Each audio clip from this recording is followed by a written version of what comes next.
Nyabara munene wa nyararici cia Kenya David Ouma ari na mwihoko wa kuhuthira tiri wa mucii kuhota ngucanio ino ya muthenya wa ruciu.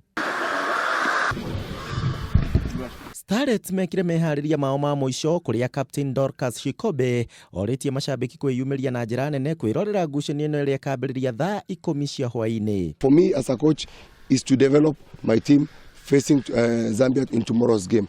This is something that we have planned for and we are looking forward to have an exciting game tomorrow. Mafans na wakaribisha tena, nyinyi mnakuanga watu wetu. Naomba mkuje tena na tena. Muongezee muite mafans wengine.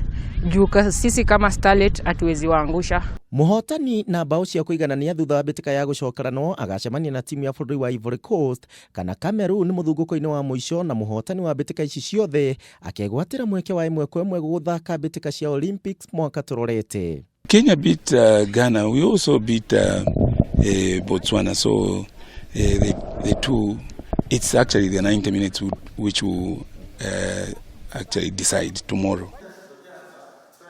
Koge timu ya athaki 18 muthako-ini wa kuratha mari meharĩria-inĩ ma muico mbere ya kunyita itemi mbĩtĩka-inĩ cia Afrika iria igatabanĩrio bũrũri-inĩ wa Algeria. Athaki aya arĩa makaumagara kiumia twerekeire maretha mweke wa guthaka mbĩtĩka-inĩ cia Olympics na wona mahota gĩtaro-inĩ kĩa Afrika. In terms of our preparations, we've been preparing well over 6 months for this.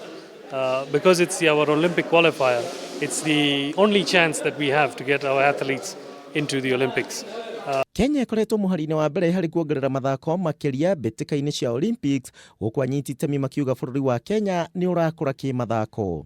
5 years ago, we had the then Africa champion who was a Kenyan shooter. We almost qualified for the last Olympics, but we failed on just a technicality. Handũ-inĩ ha Kameme TV haro-inĩ, Njitagwo Kuria wa Gĩcimo.